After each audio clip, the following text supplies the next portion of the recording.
আজ আমরা দেখব কীভাবে এসএমএস পোর্টাল থেকে মার্কশিট প্রিন্ট করতে হয়। প্রথমে আমরা গুগলে এসএমএস পোর্টাল লিখে সার্চ করব। যেহেতু আমরা মাদ্রাসা লগ ইন করবো, তাই লগ ইন মাদ্রাসা ক্লিক করব।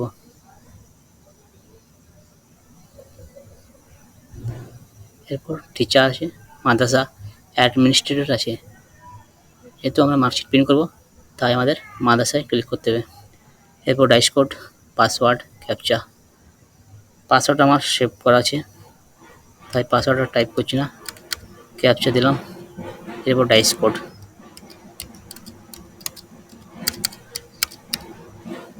Sign in.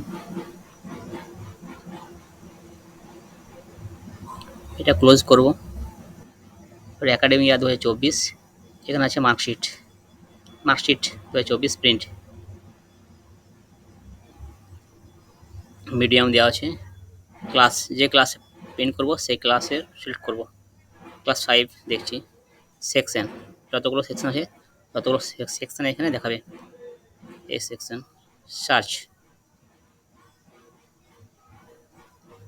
এরপর স্টুডেন্টের রোল নম্বর, নেম, প্রিভিউ অর্থাৎ মার্কশিটটা দেখতে পাওয়া যায় কেমন, আর এটা প্রিন্ট।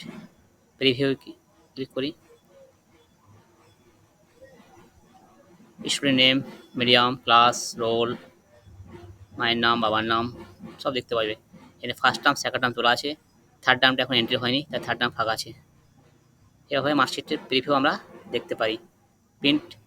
প্রিন্ট করার সময় প্রতি রোল ওয়াইজ একটা করে প্রিন্ট হবে, অর্থাৎ রোল 1-এর প্রিন্ট করতে গেলে রোল 1 ক্লিক করব।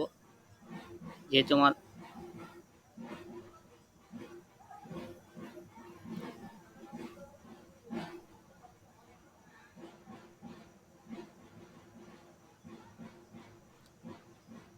এখানে মার্কশিটটা শো করবে, যেহেতু আমার কোনো প্রিন্টার নেই তাই প্রিন্টার শো করেনি, সেভ অ্যাজ পিডিএফ শো করছে।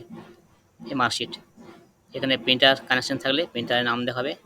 এরপর এখানে প্রিন্ট অপশান দেবে, প্রিন্ট অপশানে গিয়ে এটা ক্লিক করা যাবে। এভাবে এসএমএস পোর্টাল থেকে মার্কশিট প্রিন্ট করা যাবে। ওকে।